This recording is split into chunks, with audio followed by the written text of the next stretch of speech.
Warning. The following video is for entertainment and purposes only. A sense of humor is required beyond this point. Dude and Dude are not professionals yet, so any attempt to copy them in any way would be completely stupid. Seriously, they have no idea what they're doing.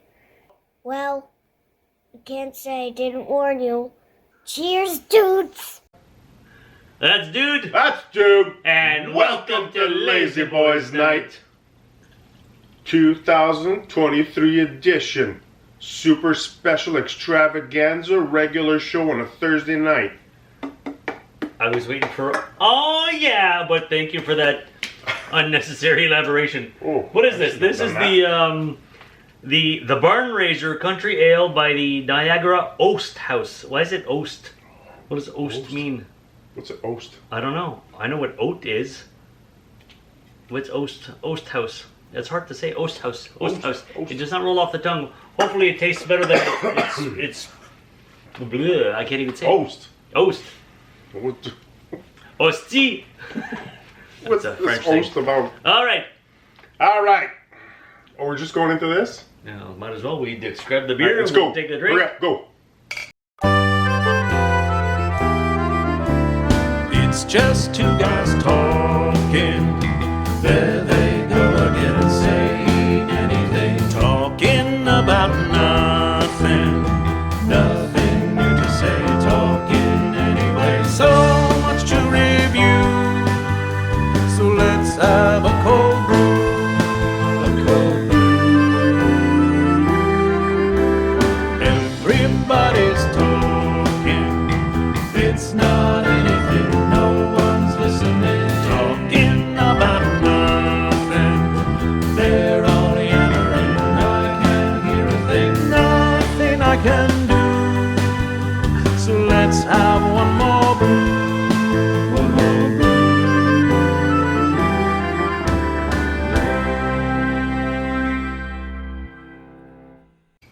How'd you like that? All right.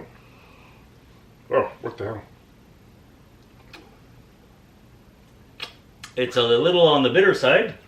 Bitter. Very bitter. I don't find it bad, but it's a little more bitter than I'm usually a fan That's of. what you want to hear. I don't find it bad. It's more bitter than I normally like, but it's not that. It's not overly bitter. This is my first beer of this year that I'm not a fan. Yep. It's a little bitter for my taste. If you're into more bitter beer, not that it's overly bitter, but if you're more into bitter beers, you might like this. I just want to hear. It's got a crisp. It's got a crisp finish nonetheless, but the aftertaste is. You're trying to be super positive right now. Well, I think just the because aftertaste is intense. it's bitter. It bitter stick around because that's what's happening. Damn. All right. So he's not a fan. I'm not a fan. No, I'm not. It happens. It happens. All right. I can't be a fan of every beer because that may make me something else. What would that make you? An alcoholic. Yeah.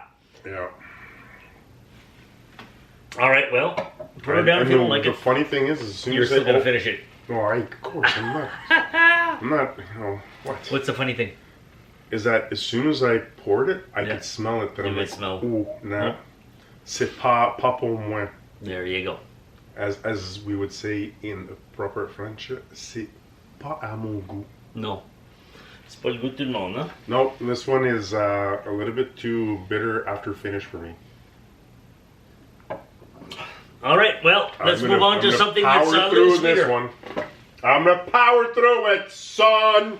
Let's move on to something a little sweeter here. Super sweet. We're bringing back a segment we haven't done in quite a while. Yeah. Have you seen Wednesday? That's right. Featured on Netflix. Netflix has teamed up with Tim Burton to produce Wednesday. If you have not seen this yet, it's been out for a few months now.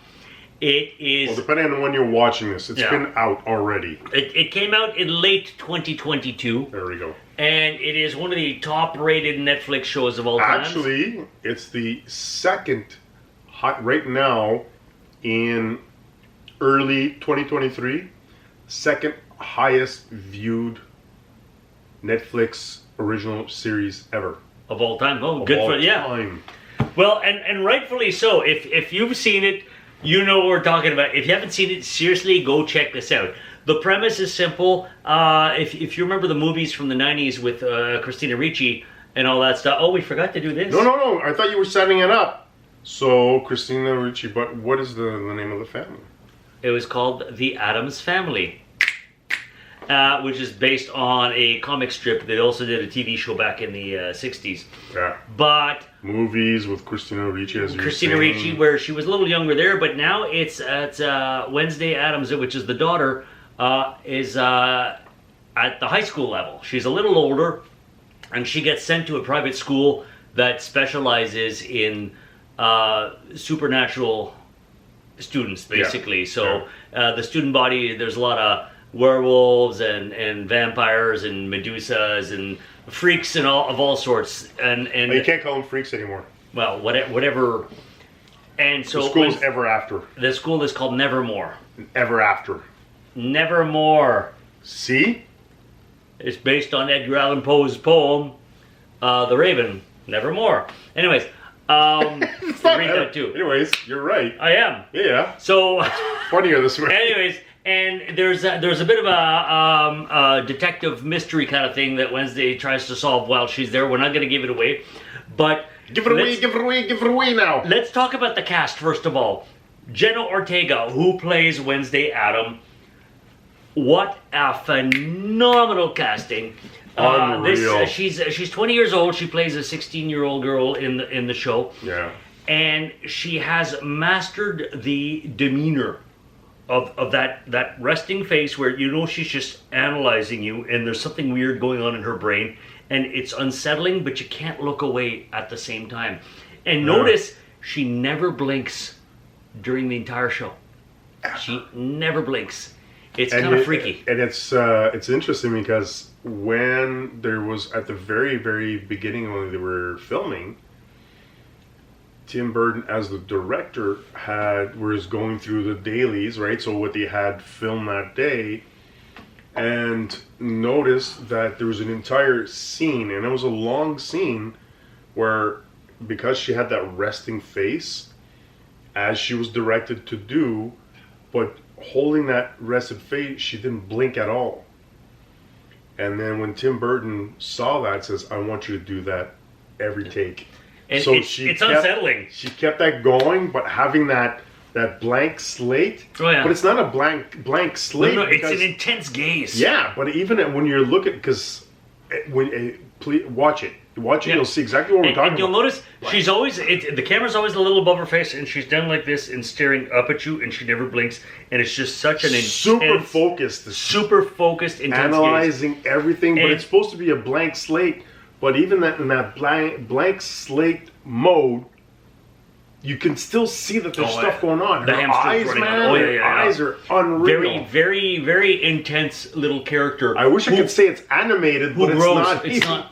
And she grows too, so it's interesting. But she's famous now. It's been trending for about a month now about the dance. The dance on TikTok. It's massive. It's massive on TikTok. It's massive on YouTube. If you've not seen this dance, during a high school dance, she goes and there's a song called Goo Goo Muck by dude, who's it by? Anyway, there it is. And she just starts to do this crazy little weird dance that's just so exotic and out of place, but just works perfectly with that song. Yeah. And it's like a car crash. You can't help but look at it and be like, oh my god, what's going on here? And there's a reason it's gone viral. It's trending. It's hilarious, and at the same time, it is so Wednesday Addams. It is so this quirky character. This dance doesn't make sense, and yet it works. Yeah, it's hilarious. But it's and that's the thing is with the character, she claims all the time that she couldn't care less what people think of her. What Oh yeah, this whole apathy is a her lot way of of it. life. A lot of it is part of it is either it is true and that's kind of broken, or it's a facade and there's part of it that and whatever.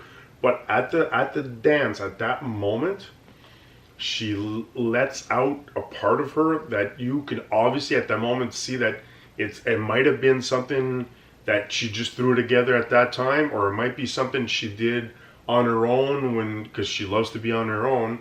You have no clue, but it still fits with the character, the way it's done, and the fact that She still doesn't care. She's completely eccentric, right? Oh yeah. So she has all these skill sets, and the fact that the whole show is basically it's a detective a show where she wants to resolve certain crimes that are going on, but she's using all these different skill sets that she's learned through the years, through a lot of it through her parents, her father, but a lot of it is Uncle Fester. Oh yeah. Right? Now, I must say, too, as an actress, she learned a lot, too. She had to learn to play the cello, or I think she took it upon herself so it didn't look like she was faking, because Wednesday plays the cello, and a few other fencing skills and all that stuff. So, nothing but respect for Jenna Ortega. You know, the first time I saw her on screen was well before this. It was a very minor role, but have you ever heard of the show Jane the Virgin? Yes. When there were flashbacks of young Jane...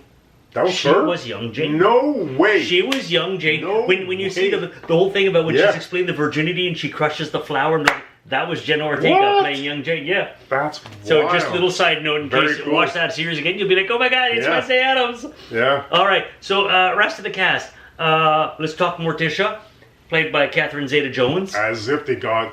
It's like only Tim Burton would be able to scoop up And you Catherine know to what? play... She does it She very does it very well. well. She Yeah. captures it. You see her predominantly Yeah. in the opening episode, and there's one episode where the parents come and visit at the school, and she plays a big part in that. And she captured the essence of Morticia, who's very sensual and yet cold, detached, morbid at the same time, which is kind of weird mix. But she captures it. Yeah, and even in the old shows and in the cartoons and everything, she's like dark, Yeah. but she's super sociable as well. Oh yeah. And she pulls that all off Yeah. really, really well. Yeah, Angelica Which is- Houston had done a brilliant job in the films, and I think Catherine Zeta-Jones really captured her take on Yeah. it, and it worked. Yeah. Uncle Fester, who I can't remember who played him. Dude, who played Uncle Fester in the show? And the thing, okay, I'm gonna look that up because I want to see what else he's done. Do you know? Because I recognized him as soon as I saw him. I can, but I can't because of the makeup and all this. Exactly, with the makeup, I was looking at him going, I know exactly who this is, and I couldn't place him, and I'm gonna have to look up his name myself. But right after this, I'm gonna look it up. He did a great job Yeah. too. That quirkiness. Fester here is really he's criminal. He's a criminal Yeah. on the lam, and to him, everything is fun. You know which one's Fester, right? Can you put up Fester? Yeah. Thanks. So all the horrible things he does, it's fun for him, and being on the lam is fun for him, and all this, and it's just he's an odd duck.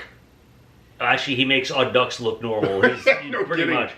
But it's fun to see the relationship between him and his niece. And she's And the boss. Wednesday, yeah, Oh, and yeah. she's learned. You can tell that a lot of what she knows, she's learned from him. Oh yeah. But at the point where she's surpassed The him, student surpasses the yeah, master and even pretty at much. that young age. Oh, yeah. But she still recognizes the fact that he was her tutor, teacher in all these different disciplines. But he recognizes as well that she's surpassed him, and Oh, he yeah. respects that. And Oh, yeah. just all these little Nuances. nuances is unreal because we've known these characters very well through all these different mediums, but they're presenting it in a way that it's not completely outlandish. It's well grounded. They've But, grown. yeah, And Wednesday's so we growing up. showed She's a more of teenager them, now. which Yeah, is yeah. awesome. It's The well one done. thing I gotta say that disappointed me is Gomez Adams. I thought you were going to talk about Pugsley. No, we're talk talking about- about Pugsley. Gomez Adams, played by Luis Guzman. Now I read a lot of Guzman. I read a lot on social media. A lot of people were dumping on him, saying, "Oh, because he's kind of chubby, dumpy, fat." And that's actually okay because in the comic strip, that's how he was drawn. Yeah. In the movies, Raul Julia was a lot slimmer, and the TV show, even John Aston was a lot slimmer. So I think people are comparing the visual of that, and we're complaining. That's not my complaint. My complaint is with his actual interpretation of the character. Gomez Addams is full of zest for everything. He's like, you know, every day he sees his wife, he falls in love all over again. It's like, oh, cara mia, and the passion is there when he's fencing. It's like, ha, he's like a swashbuckler on the high seas. True. Everything he does is so full of energy. And Luis Guzman, he just looks like a tired Gomez. He's just, oh, cara everything's- mia. But you gotta, and I'm like, wondering if I see, we don't have that insight, but I don't know if he was directed that way possibly. or if he played, this is the way I see it. And I was like, if this is the way you saw it, either or, if it's the actor or the director or both, I'm like, oh man, you look like But a see, dude that's just tired. Personally, I don't think that's a Tim Burton choice because He just looks tired. Tim Burton usually is so spot on with characters and Well, and he so is forth. with everybody else. Yeah, and Luis Guzman, to be honest, you watch his body of work, he often plays that soft-spoken, passive. Even when he's a tough guy, he's like, Yeah, and he brought that I think into that's a this Guzman role. thing. You know, I would have loved to see Michael Pena play that. He's got that zest. He's got that energy. I mean, you see him in the Ant-Man movies, right? And he's just like, and all this. And I think he could have pulled brought it that off. energy. Yeah. Because Gomez Addams has energy. And Yeah, Luis because Guzman even does if not. there's at one point, and see, that's why I'm kind of debating if it's the actor who brought that in or if it's the director, because there's a flashback of when Morticia and Gomez are younger. And even as a younger one, he doesn't have that same passion that he does in everything else. Maybe, but Look I found even that younger he's one still super- had more passion than Luis Yeah, Guzman, though. but no, even at that, look at it again. You'll see that he's like super. Maybe. The character seems already Flaccid. defeated. Yeah, flaccid or whatever. Flaccid. He- That's to the me, term looks- I'm going to use. He looks defeated. Even as a young man, he looked Yeah. defeated. I'm like, there's no way. It's not believable. And that's the only criticism I have for this show, because I love everything else about it. But I said the character of Gomez looks defeated even as a young man, and I'm like, Morticia never, ever would have fell in love with this character. No. The way it's played, and that's the one thing that I'm saying. agree It's with you. not a character. It's not the actor that decided.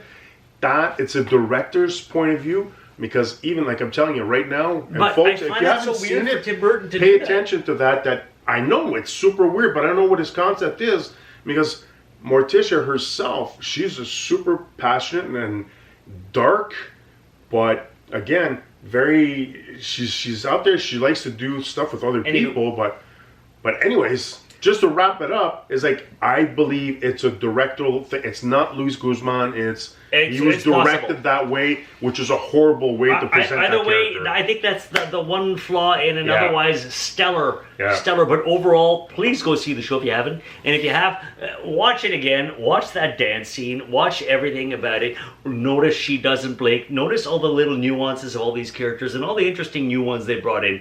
Her roommate. Gwendolyn Pierce as the my God. headmistress. Oh, Fantastic. great. Fantastic. Christina Ricci coming in as the normie teacher. The normie. Even, I forget her name, a lovely actress who plays the shrink in town there. She's that comedian. She's part of. Oh my God. Anyways, here's her name. Yeah, she's awesome. Just a stand-up comedian that she plays. She's awesome. She's awesome. Very But funny. here's the thing too: is they just announced that they are coming back for a second season. Good. So, as we have done multiple times in the last few years, You listen, Hollywood. we tell Hollywood what to do, and they usually listen to us. Luis Guzman's character as Gomez Needs more energy. something has to be presented in the second season where it explains why he's energy levels down and he's defeated. You have to present something where you're going to pump him back up, because I know Luis, man, as an actor, he can pull it off. Give him that energy charge, the two paddles, man. Just get Fester to touch him. Get him going, because I know he could play it well if they just kick up the energy like freaking 50% and just get him that bring back that Latino passion, man. He's got to bring back that Latino passion and the fencer that we know. He's a fencer. He's like that typical, stereotypical kind of Latina, not Latina, but Latino male dominant, like loves to dance, loves to fence, loves to love. Bring him back. A zest for love. And anyways, I guarantee you do that, the show is going to be freaking so much better. Here's to Jenna Ortega and the cast. Yeah, keep doing an awesome job, Wednesday. There Cheers. you go. See you next time.